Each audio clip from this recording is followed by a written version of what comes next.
अगर आपके बाल बहुत तेजी से लगातार सिर्फ झड़ते ही जा रहे हैं, स्कैल्प नजर आने लगी है, हर नया ऑयल नया शैम्पू सिर्फ पैसा बर्बाद कर रहा है, तो आज मैं आपके साथ एक ऐसी लीफ शेयर करने वाली हूँ, लीफ दिखाने वाली हूँ जो आपके बालों को घना लंबा बना सकता है, क्योंकि ये आपके बालों की जड़ों को बहुत मजबूत बना देता है और साथ ही साथ आपके हेयर फॉलिकल्स को एक्टिवेट करता है, पुश करता है न्यू हेयर ग्रोथ के लिए।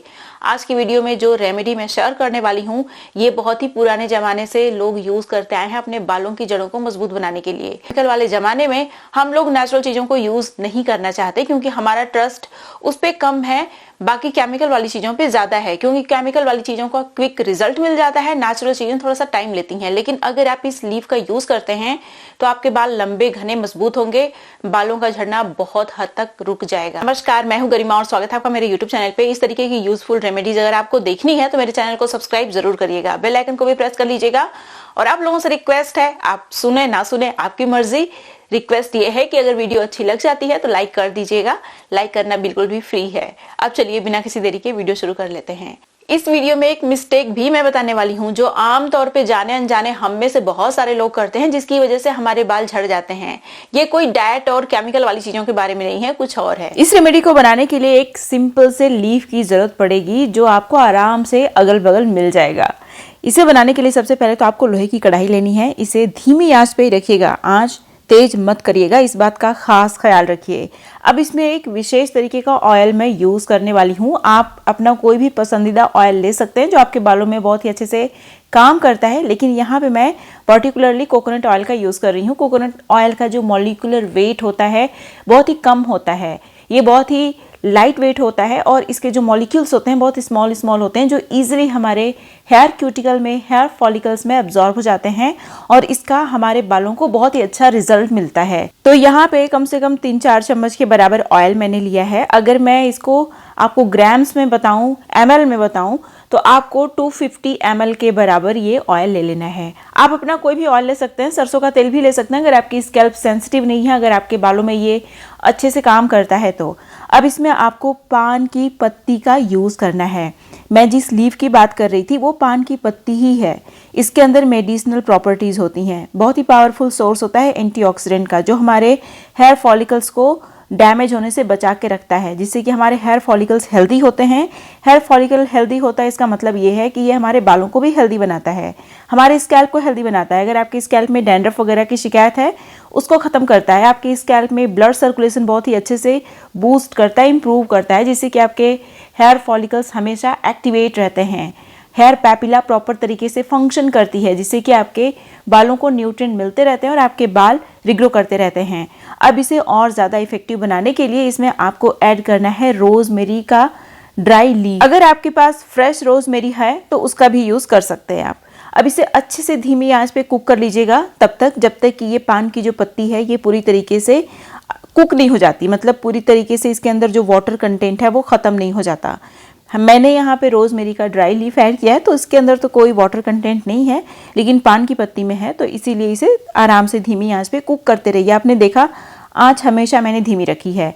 अब ये अच्छे से कुक हो गया है तो मैं इसे स्ट्रेन कर लूँगी। जब ये ठंडा हो जाता है या फिर थोड़ा सा गुनगुना रह जाता है तो स्ट्रेन करने के बाद हम इसे अपने स्कैल्प में और पूरे बालों की लेंथ में अच्छे से लगाएंगे।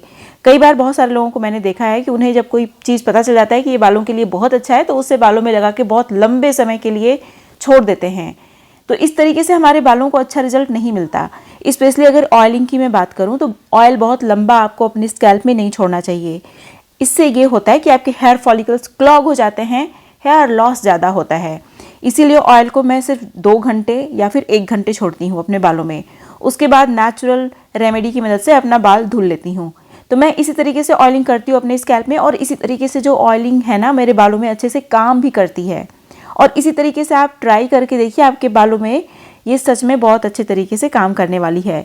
ऑयल को पूरे स्कैल्प में अच्छे से लगा लेना है और पूरे बालों की लेंथ में लगा लेना है। लगा के मैं सिर्फ 1 घंटे छोड़ती हूँ, लेकिन अगर आप रात भर छोड़ना चाहते हैं, आपके बालों में ओवरनाइट छोड़ना ये काम करता है, तो आप रात भर भी ऑयल अपने स्कैल्प में बालों में छोड़ सकते हैं। लेकिन मैं आपको रिकमेंड करूँगी 2 या फिर 1 घंटे ही रखना। उसके बाद आपको नेक्स्ट रेमेडी का यूज़ करना है। अगर आप सच में अपने बालों को रिग्रो करना चाहते हैं तो। नेक्स्ट रेमेडी में 2 स्टेप्स हैं और दोनों ही स्टेप्स बहुत ज्यादा इंपॉर्टेंट हैं, इसलिए दोनों ही स्टेप्स को आपको फॉलो करना है। तो सबसे पहले आपको क्या करना है, इस रेमेडी को बनाने के लिए आपको एक स्टील का बर्तन लेना है, इसमें 1-2 कप के बराबर पानी रखिए और इसको गैस पे रख दीजिए और इसमें आपको पान की पत्ती ऐड करनी है। 2 पान की पत्ती आप इसमें ऐड कर दीजिएगा। पान की पत्ती को बेटल लीफ भी बोलते हैं और इसका जो ऑयल होता है या फिर जो ये रेमेडी है, ये दोनों ही रेमेडी बहुत ही पावरफुल हैं आपके बालों को रिग्रो करने में और आपके बालों में, स्कैल्प में, हेयर फॉलिकल्स में जो भी डैमेज हुआ है उसको ठीक करने में ये रेमेडीज कमाल की हैं। तो अभी आपको इसमें ऐड कर लेना है रोजमेरी हर्ब। पान की पत्ती ऐड करने के बाद इसमें रोजमेरी हर्ब मैंने ऐड किया है ड्राई फॉर्म में। इसे अच्छे से आपको बॉईल करना है। रोजमेरी हर्ब हमारे बालों को रिग्रो करने में उतनी ही पावरफुल है जितना कि मिनॉक्सिडिल होता है।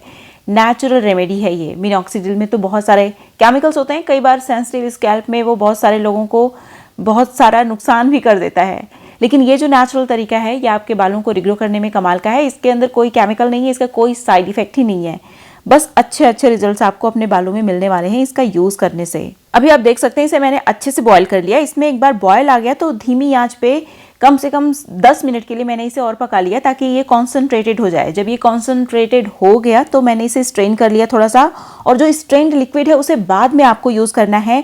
अभी जो नेक्स्ट रेमेडी मैं शेयर करने वाली हूँ इसे आपको यूज़ करना है। तो मैंने स्ट्रेन कर लिया, ठंडा होने के लिए छोड़ दिया, उसे हम लोग सबसे बाद में यूज़ करेंगे सिर्फ अपने स्कैल्प में। अब देखिए ये जो रेमेडी है इसे बनाने के लिए इसमें कुछ और भी चीज़ें आपको ऐड करनी होंगी, जैसे कि इसमें मैंने फेनुग्रीक सीड ऐड किया है 2 टेबल स्पून या 4 टीस्पून के बराबर। उसके बाद इसमें 2 टेबल स्पून के बराबर ही कलौंजी सीड भी मैंने ऐड की है। दोनों ही चीज़ें, ये जो दोनों सीड्स हैं, कलौंजी सीड और फेनुग्रीक सीड, ये हमारे स्कैल्प को भी हेल्दी बनाता है, हेयर फॉलिकल्स को भी एक्टिवेट करता है। एट द सेम टाइम ये हमारे हेयर क्यूटिकल को रिपेयर करने में कमाल का होता है, बालों में कमाल की शाइन ऐड करता है। अब इसमें मैंने ऐड किया है 15 रीठा। अगर आप इसको आप पाउडर ऐड कर रहे हैं तो 4 टेबल स्पून के बराबर रीठा ऐड कर लीजिएगा। रीठा हमारे बालों के लिए कमाल का होता है, हमारे बालों को नेचुरल तरीके से क्लीन भी करता है और हमारे बालों में जो नेचुरल ऑयल जिसको सीबम बोलते हैं उसे ज़रा सा भी डिस्टर्ब नहीं करता, जिसकी वजह से ये हमारे बालों को नुकसान नहीं पहुंचाता, सिर्फ फ़ायदा ही देता है। जबकि मार्केट का जो केमिकल वाला शैम्पू आप खरीद के लाते हैं उसमें अननेसेसरी केमिकल्स होते हैं, जैसे बहुत सारा परफ्यूम होता है, बहुत सारे कलर्स होते हैं और भी बहुत हार्मफुल केमिकल्स होते हैं जो हमारे बालों को क्लीन करने के चक्कर में हमारे स्कैल्प के सीबम को भी डिस्टर्ब कर देते हैं, जिसकी वजह से हमारे बालों को फ़ायदा की जगह नुकसान हो जाता है। अगर आप इन नेचुरल मेथड्स का यूज़ करते हैं अपने हेयर केयर में तो आपके बालों को सिर्फ और सिर्फ फ़ायदा ही पहुँचेगा। तो भी आप देख सकते हैं मैंने इसे अच्छे से बॉईल कर लिया। बॉईल करने के बाद इसे पूरी तरीके से ठंडा कर लीजिए। जब ये पूरी तरीके से ठंडा हो जाता है तो इसे ग्राइंडर में ग्राइंड कर लीजिए और फिर उसके बाद स्ट्रेन कर लीजिए। आपका बहुत ही अच्छा सा नेचुरल शैम्पू, हेयर मास्क इसे आप बोल सकते हैं या फिर दोनों बोल सकते हैं। अगर आप इस शैम्पू का यूज़ करें तो आपको हेयर मास्क भी अलग से लगाने की ज़रूरत नहीं पड़ेगी। यह आपके बालों की देखभाल भी बहुत अच्छे से करता है, आपके बालों को मजबूत भी बनाता है, झड़ने से भी रोकता है, बालों को लंबे समय तक काला बना के रखने में भी बहुत हेल्प करता है। अभी जो लास्ट रेमेडी है, जो इस वीडियो में इन रेमेडीज़ में जो लास्ट स्टेप है वो बहुत ज़्यादा इंपॉर्टेंट है। मैंने बोला था ना कि स्ट्रेन कर लीजिए लिक्विड को, सिर्फ आपको पान की पत्ती और रोजमेरी हर्ब को अच्छे से बॉईल करके स्ट्रेन करना था। उसे हम लोग बाद में यूज़ करेंगे अपने स्कैल्प में और वो भी हमारे हेयर केयर का बहुत इंपॉर्टेंट पार्ट है, तो स्किप मत करिएगा वीडियो को। अभी आप देख सकते हैं ये जो नेचुरल क्लींजर है, जो नेचुरल हेयर मास्क है, शैम्पू है, इसे पूरे स्कैल्प में अच्छे से लगा लीजिए, पूरे बालों की लेंथ में अच्छे से लगा लीजिए।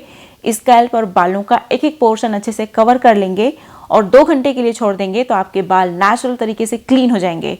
चाहे कितनी भी हैवी हेयर ऑयलिंग आपने की हो, आपके बालों से सारा ऑयल निकल जाएगा और आपके बालों को ज़रा सा भी नुकसान नहीं होगा और इसी वजह से आपके बाल बहुत हेल्दी हो जाएंगे। आपके बाल झड़ेंगे भी कम और आपके बाल बहुत लंबे समय तक काले भी बने रहेंगे। ये नेचुरल तरीके हैं, लेकिन अगर आप इन्हें कंसिस्टेंटली अपने हेयर केयर रूटीन में फॉलो करते हैं तो इनके रिजल्ट्स आपको अपने बालों में देखने को मिलेंगे। तभी आप देख सकते हैं मैं इसे 2 घंटे के लिए छोड़ूंगी, फिर नॉर्मल वाटर से हेयर वॉश कर लूँगी। अब देखिए जो स्ट्रेन्ड लिक्विड है, जो बहुत ही कॉन्सेंट्रेटेड फॉर्म में है, इसे हम लोग एक ड्रॉपर वाले बॉटल में भर लेंगे। अब इसे और ज़्यादा इफेक्टिव बनाने के लिए इसमें रोज़मेरी एसेंशियल ऑयल के 5 ड्रॉप्स डाल देंगे और अच्छे से मिक्स कर लेना इन सारी चीज़ों को। उसके बाद हम लोग इसे एज अ हेयर टॉनिक अपने स्कैल्प में लगाएंगे। बालों की लेंथ में इसका कोई काम नहीं है, इसे हम सिर्फ अपने स्कैल्प में लगाएंगे।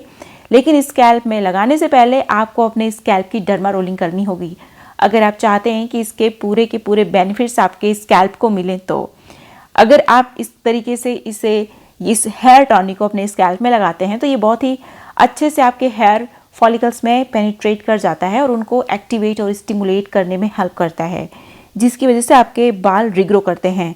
साथ ही साथ सिर्फ डर्मा रोलिंग भी करते हैं आप, तो सिर्फ डर्मा रोलिंग करने से भी आपके हेयर फॉलिकल्स में, स्कैल्प में ब्लड फ्लो बहुत ही अच्छे से बूस्ट होता है, जिसकी वजह से आपके हेयर फॉलिकल्स एक्टिवेट होते हैं, प्रॉपर तरीके से फंक्शन करते हैं। तो अगर आप इन स्टेप्स का ख्याल रखते हैं, अपनी डाइट का विशेष ध्यान रखते हैं, तो आप अपने बालों को रिग्रो भी कर सकते हैं, बहुत लंबे समय तक अपने बालों को घना बना के रख भी सकते हैं। अब मैं बात कर लेती हूँ मिस्टेक की। देखिए, कुछ छोटी छोटी बातें होती हैं, लेकिन ये बातें बहुत इंपॉर्टेंट होती हैं।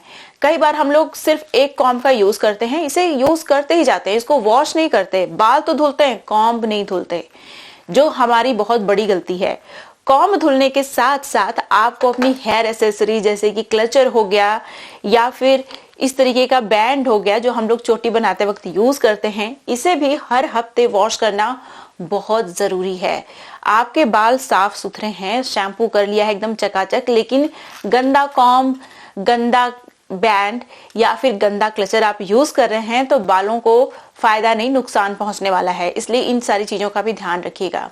साथ ही साथ एक और मिस्टेक जो हम में से बहुत सारे लोग करते हैं वो ये कि रबर बैंड का यूज करते हैं। आपको इस तरीके का जो सिल्क टाइप का होता है, ये सैटिन का भी हो सकता है, जरूरी नहीं है कि सिल्क ही हो, सिल्क बहुत महंगा होता है। तो सैटिन जिसमें फ्रिक्शन ना हो वैसे बैंड का आपको यूज करना है ताकि आपके बाल हेल्दी रहें, टूटे ना। साथ ही साथ एक और बहुत इंपॉर्टेंट बात, जो कॉम्ब हम लोग प्लास्टिक का यूज करते हैं उसकी जगह अगर हम लोग वुडन कॉम्ब का यूज करें, पर्टिकुलरली नीम की वुड से बना हुआ कॉम्ब यूज करें तो हमारे बालों के लिए वो ज्यादा फायदेमंद होगा। मैं लिंक आपको कुछ दे दूंगी कॉम्ब का, बैंड का भी, ताकि आपको इन सारी चीजों का फायदा समझ में आए। छोटी छोटी चीजें हैं लेकिन इंपॉर्टेंट बहुत है ये हमारे बालों की देखभाल में। ये थी मेरी आज की वीडियो, उम्मीद है आपको अच्छी लगी होगी। वीडियो पसंद आई तो लाइक करिएगा, जहां जहां आप शेयर कर सकते हैं शेयर भी करिएगा। और हाल ही में मैंने अपने YouTube चैनल पे एक ऐसी रेमेडी शेयर की है जो आपके बालों को नेचुरल तरीके से काला बना के रखने में बहुत हेल्प करती है। इसे बनाने के लिए सिर्फ 2 इंग्रेडिएंट का यूज होना है। इस वीडियो को मिस कर दिया आपने तो यहाँ पे क्लिक करके देख लीजिए। ये थी मेरी आज की वीडियो, उम्मीद है आपको अच्छी लगी होगी। वीडियो पसंद आई तो लाइक करिएगा, जहां जहां आप शेयर कर सकते हैं मेरी वीडियो को शेयर भी करिएगा। अब मिलते हैं नेक्स्ट वीडियो में, तब तक के लिए नमस्कार।